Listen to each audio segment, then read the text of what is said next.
Usability and web standards. As far as usability goes, you want to make sure that your site is compliant with current best practices in web design. This is an absolute must. One of the fundamental principles of standards-based design is the separation of style from content. And by this we mean selecting your specific fonts, the font sizes, the background color, layout, positioning, and putting all of those specifics on a separate style sheet. And that style sheet then is linked to your website. This facilitates consistency among the pages, and one style sheet can really control all of those multiple pages in your portfolio. So that's something to think about, incorporating style sheets. This helps with the ease of altering changes and consistency down the road. Code. I know some of you are not programmers. You do not like code. I get that. But know that the code you use to build your portfolio is basically available for anyone to look at. Everybody can see your code. Careless coding is the equivalent to poor craftsmanship. If you have sloppy code, what kind of image is that going to portray of you?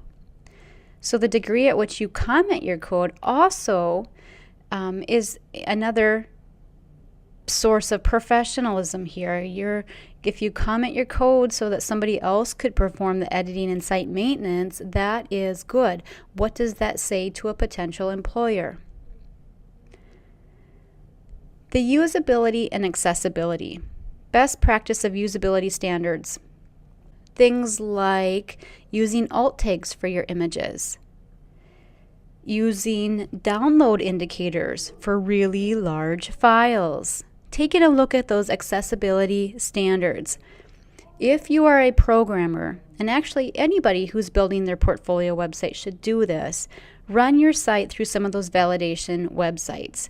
The W3C, Worldwide Web Consortium, has validation on accessibility. Might not be a bad idea just to check it out. The key thing here is to keep your site current. Sites could connect to a database, and this might help keep your site current. The database is on the back end. It can make use of programming in either PHP or some other scripting language. And so content can be updated on the fly. The user clicks on a link that sends a query that pulls the specific information from the database that then fills the page with new content. And so content can now become searchable. This is utilizing the content management systems. So this is something to think about. Again, it's that ease of use, not today or tomorrow, but down the road. Also working with a higher level of hierarchy. You may want to customize the content of a site, your portfolio site, by drawing information from a number of other sources. So this could be taking some of your images off of Flickr or off of some of these other sites that you're able to pull them into your portfolio. Designers find themselves working on web development teams. As a designer, you may think you'll never program one day in your life. However, you'll end up on a team side by side with programmers. So it's useful to understand how sites are constructed so that you can effectively design for your team. Your portfolio is telling people this.